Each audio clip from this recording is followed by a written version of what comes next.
Anita, how's your mental health? Questionable at all times. You know this.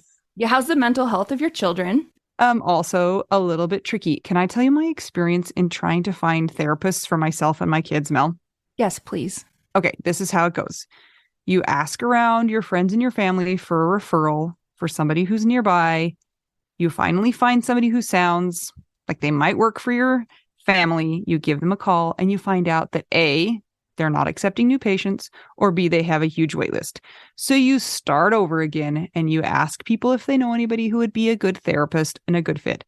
Finally, you find one, you go and you meet with them, and you figure out that you don't actually like them that much. But it's been so much work to find somebody who you can go to in your area that you're kind of stuck with them. Well, do you have any ideas for how to get around this? I do because guess what? I've actually had some therapists that I have found on my own, which involves what you're saying. Sometimes I remember one time I was like 3 hours in the bathtub on my phone looking Yeah. through websites. I was such a prune at the end. But I have also had the experience with working with BetterHelp. And it was like, I don't want to say too good to be true, but because it is true, but it's like amazing because I was matched with my therapist within 24 hours. And you didn't have to go through all of that other ridiculous process of trying to find somebody. And here's the cool thing too, is if that person didn't work out for you, you can just switch and say, and it's not like you're committing to another years long search for somebody who you're going to jive with. It's true. And I lucked out, or maybe just BetterHelp is really good at matching people together because I never had to change my therapist. I loved her. Perfect fit for me. And I know that some of our friends have used BetterHelp and they've had to change therapists, and boom, same day, you can change. Easy peasy. You can ghost your therapist. Get a new one. I love this idea. BetterHelp is one of our sponsors. If you use our promo code trybetterhelp.com/WWDN, you get 10% off your first month. And we totally recommend it. Yes, get some therapy. That's trybetterhelp.com/WWDN.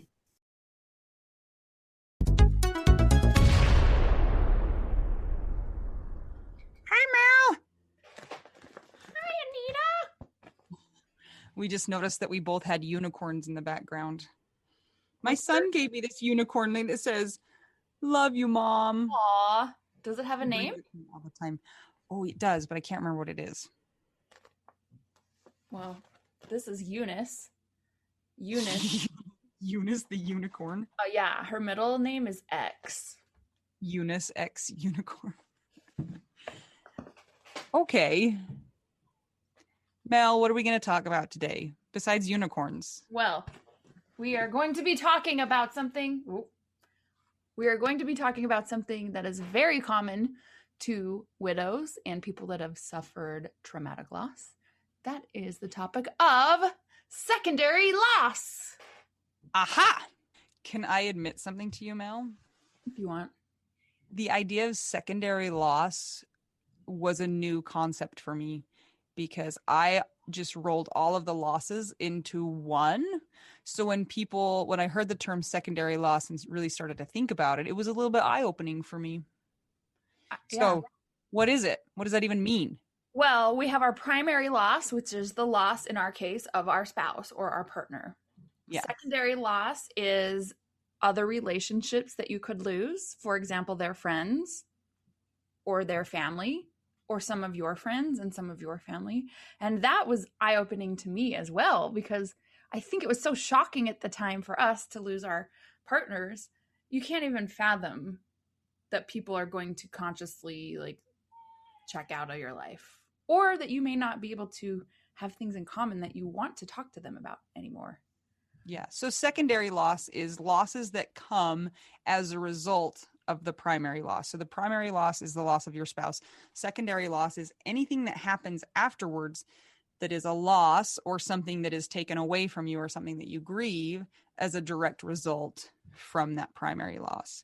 So you alluded to one type of secondary loss, and that's loss of other relationships, which I think a lot of people find really surprising and really hurtful.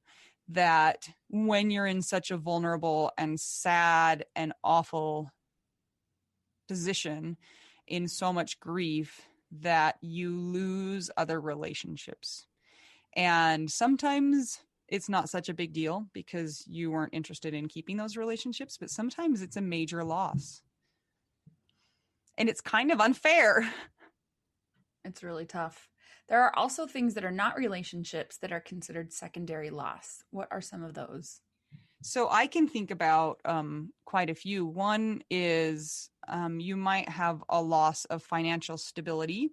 You might have to change how you live. You might have to go out and get a job or a different job. You might find yourself struggling to have the same lifestyle that you had before. That's another type of secondary loss that might be invisible to those around you, or that people don't think of immediately. Sometimes people have to move because they can't afford or take care of their home anymore.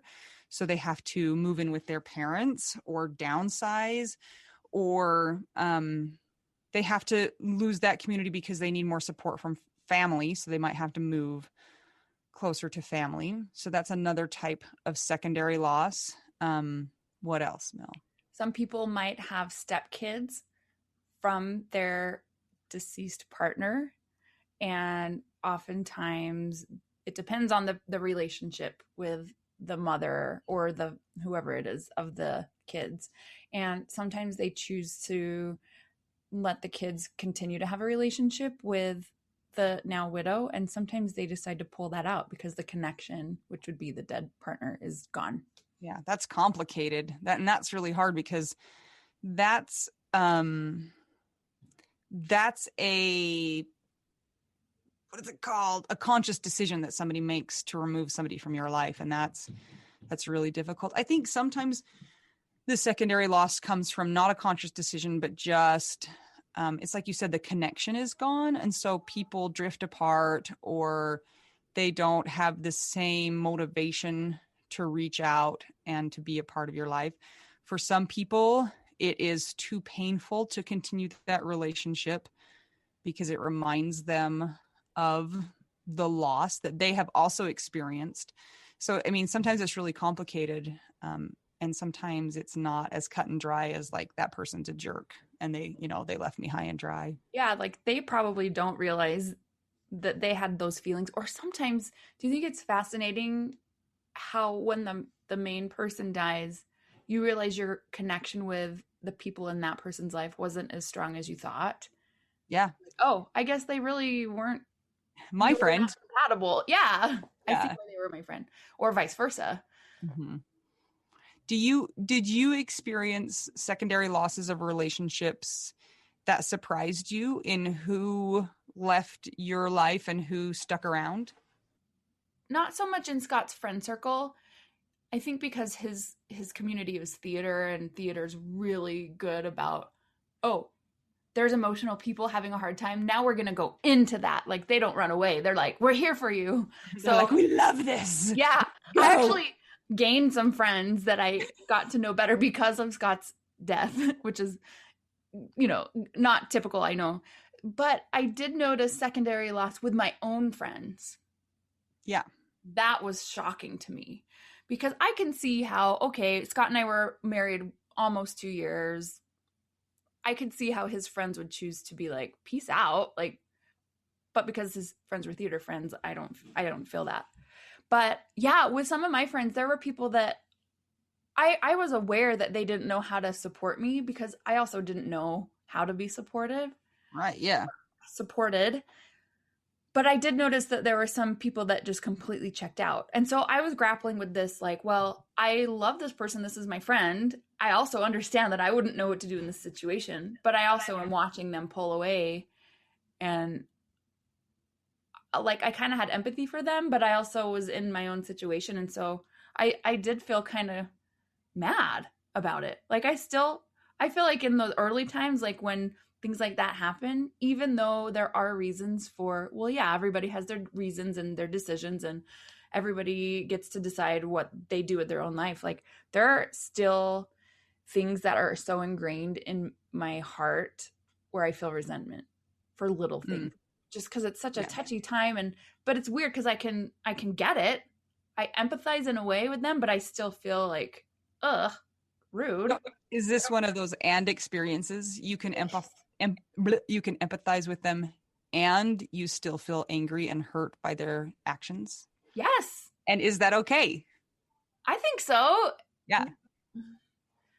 Kind of Like, has to be. yeah, what else could it be? I mean, if it's not okay.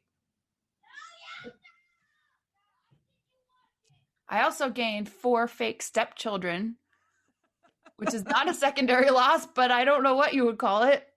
That was Trauma. a secondary gain. Hey, you guys, you're being so loud. Go downstairs. Where were we? We were talking about how you gained 4 fake stepchildren who are screaming outside my door.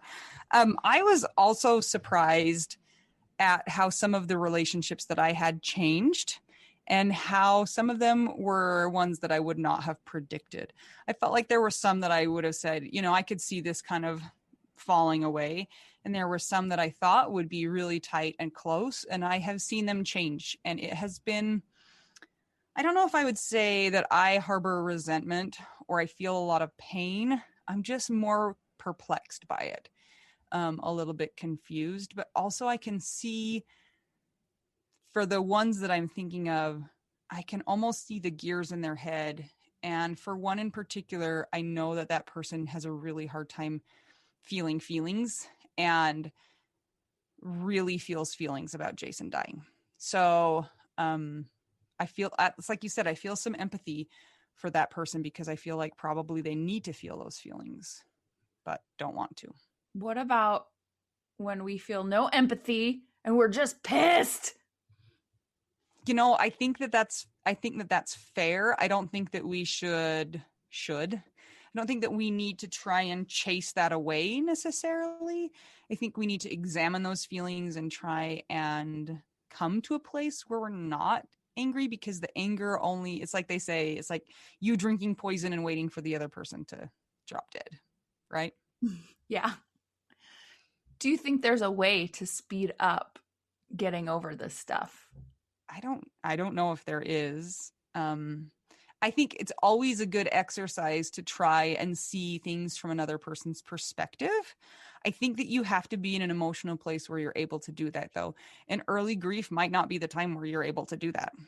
So, I mean, you are so buried in just trying to put one foot in front of the other that it might not be the time to try and see other people's point of view. So. And with regard to these losses that you're talking about, like job change, perhaps living arrangement change, the loss of what you thought was a supportive network, those are, even though they're very, very emotional and difficult, they're also very stressful, which is different. Yeah. It's like even just stress index wise. And so, man, early grief sucks. It's the worst. It's the worst because you're dealing with everything that's fresh all at the same time. Do you think that it would be beneficial, or it would have been beneficial for you to be aware of the secondary loss realm beforehand? Or was it better for you that you just lived it and experienced it as it was happening?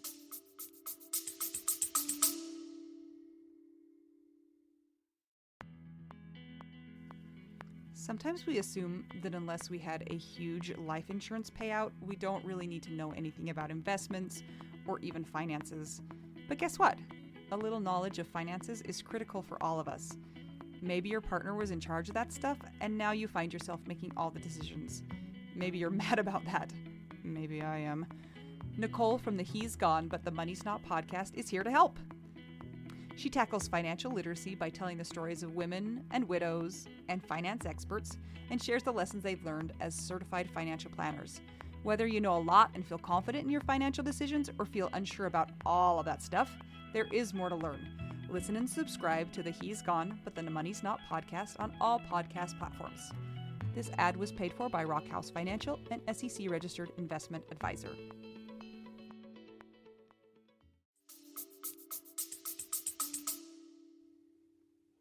I don't know that it would have been helpful. Just when I realized what the concept of secondary loss was and that there was 2 different distinctions, I was like, oh, that is interesting. I always just thought of all of those losses bundled up in one.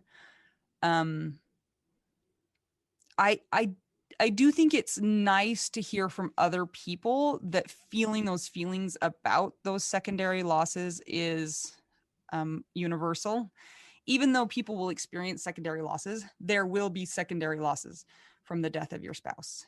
And it's nice to hear that you're not alone in feeling hurt by people or feeling like, I mean, it's the quintessential adding insult to injury. You know, you are being kicked while you're down and it just hurts and it's really not fair.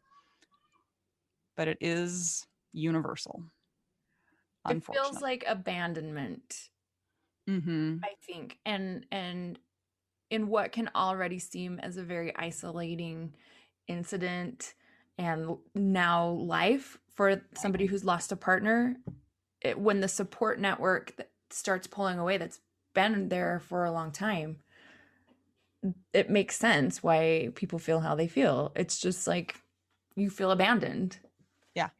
And sometimes that secondary loss happens after early grief because we find that people rally to us in the early part. What can we do? How can we help? And then they flutter away back to their normal life. And we are still here living our nightmare and they have gone back to their regular life, which is another sort of secondary loss is that we watch people go live their life and we don't get to do that. We've lost our person, but we've also lost the future with that person. Like Mm. it's done. The Like future with everything. that person physically incarnated on the planet. Yeah. However you choose to think about that, you Yeah. know. And along with that, another secondary loss is loss of opportunity. We may have wanted to have children with that person, or we may have wanted to, like for me, the goal in life was to buy a cabin somewhere and be able to go up to the cabin on the weekends. And that's something that I think about that I've lost that dream. I've lost that kind of, goal, even if it's a silly, like doesn't really matter. That's what we wanted to do. And we always joked about buying an RV and being old people and riding our bikes around the country, which Mel says we're going to do now, even though I'm freaked out by driving around in an RV and she thinks that I'm being irrational. Side note, I'm laughing at all of the stuff that you're saying because I'm like, before we recorded, we started talking about wouldn't it be so cool if there was a cabin somewhere someday we could go to? And yeah, I mean, and it's like those things that you're mentioning, they're still doable in the world, but you're not able to do them with Jason. Right. You'll Yeah. have to do them with me. I'm sorry. But for some people, it might not be doable anymore. You lose a secondary income, and all of a sudden you go from living a comfortable lifestyle to living on the edge, and it's not about like, oh, I want a cabin in the future. It's like, oh, I want to keep my house. I want to pay my rent. I want to have food. It really changes your life. It can quite drastically in just a little while, and people have medical bills, people, so financially and lifestyle wise it can be a huge loss to what you what you have lived. I'm thinking about your experience with insurance. Yeah. You had insurance through Jason's awesome school plan, right? Because he was a teacher. Yeah, and they were like, by the way, that ends in 20 days, good luck, bye. Peace out. And it's like you're dealing with this hardest thing and you're supposed to go find an insurance plan, you know I can't, my brain doesn't even work enough to make a peanut butter and jelly sandwich and you want me to go get insurance so for my family. Okay. What about people who are already in dire circumstances that weren't living a comfortable life first and they were struggling anyway? Now, Yeah, they, that's why widows are so much more likely to live in poverty because of all of these things. And it used to be, and it was kind of the standard that in it's changing now, I think, but that the man would go to school or would have the career and the woman wouldn't have the education and wouldn't have the job skills. And so when her husband died, it was like, how do you support your family? And I think that's changing, but I still think that there is something to that. You're the primary breadwinner, I'm the secondary breadwinner, and then the secondary becomes the primary. So Yeah.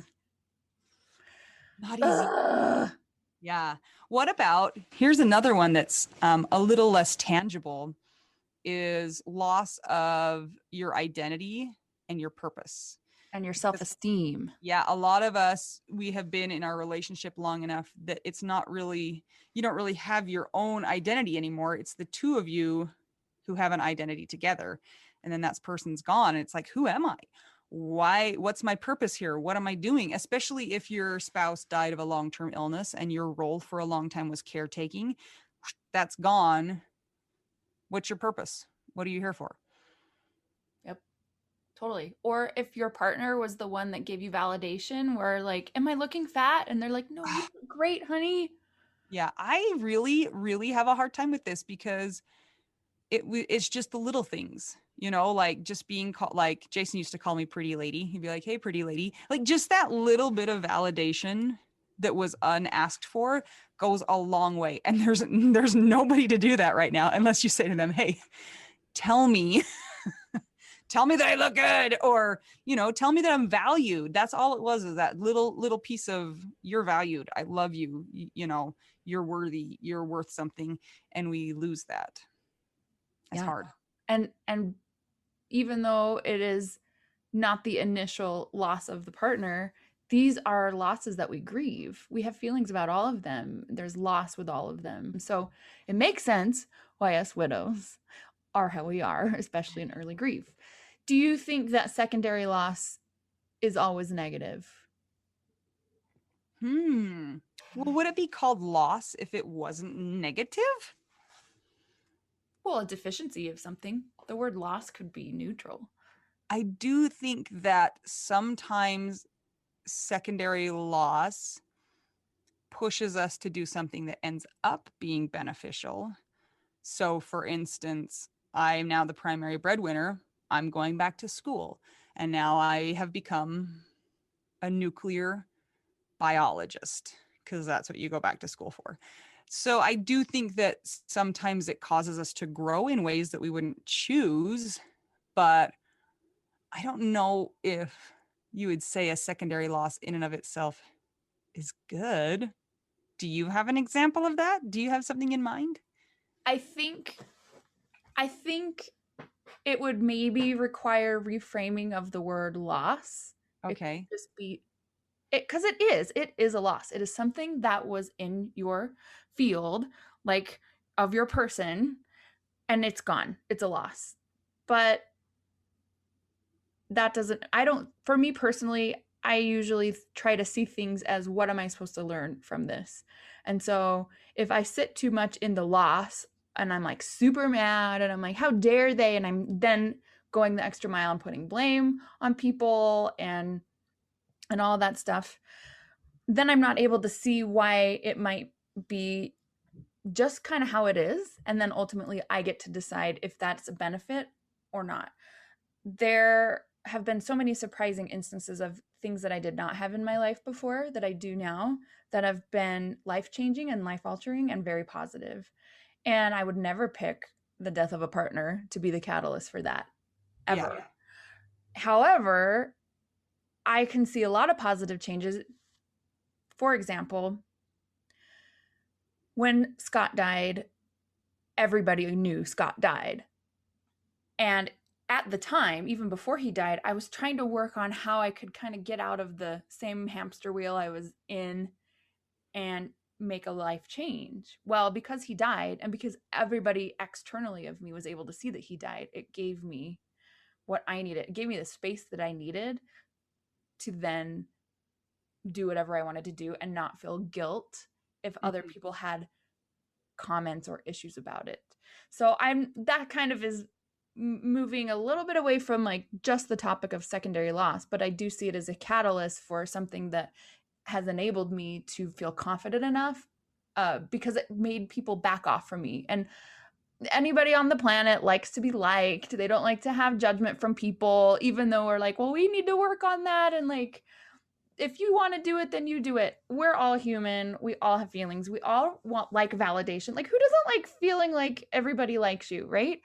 And so I've noticed that the loss has given it me kind of like that. I don't care. I can give everyone the finger if I want and do what I want and go toward my best self, or not if I don't want to. So, and some of those are because of secondary loss. I've had to find new ways and new paths to go on, and I would not have those if those losses were not present.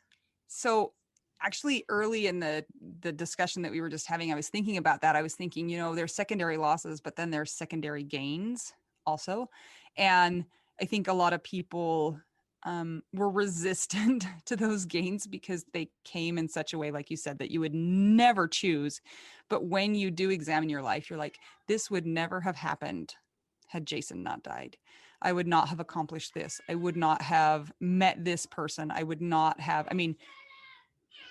I would not have the stepchild that's screaming right now. Stop it! Do I need to send Eunice X over? Yes. Okay. So I think that that's a topic that we could spend talking a long time about, is the things that we gain from our loss. Anita, you are a secondary gain for me. I know. I don't know what the word is. Who knows? It's true, but it's like we wouldn't have this podcast. We wouldn't have the amazing people that we know. So there's definitely things that we gain from this, but it doesn't negate the fact that there are so many losses as well. You got to go out. I'm almost done. It's going to take longer if you keep doing this. We hurt all the time. I'd like to talk about one other secondary loss. May I? Your sanity? A loss of a parenting partner.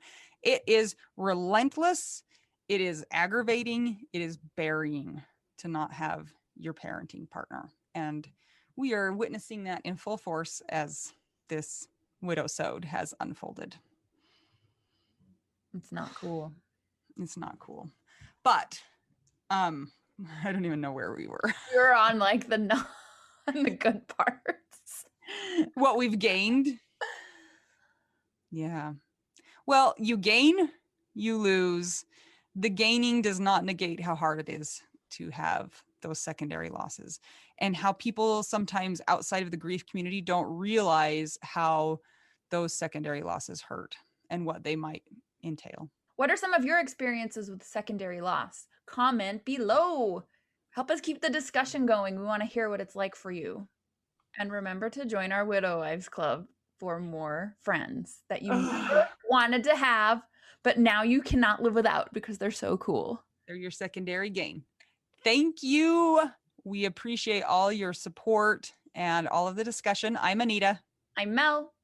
Two young widows just experiencing secondary loss, trying to figure out widow, we do now.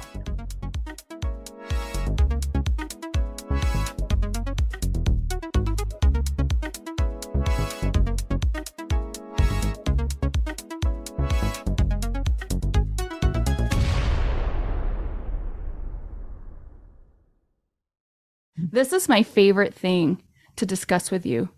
Tell me, what is it? One of my favorite things. I do enjoy tacos and cheese and dogs.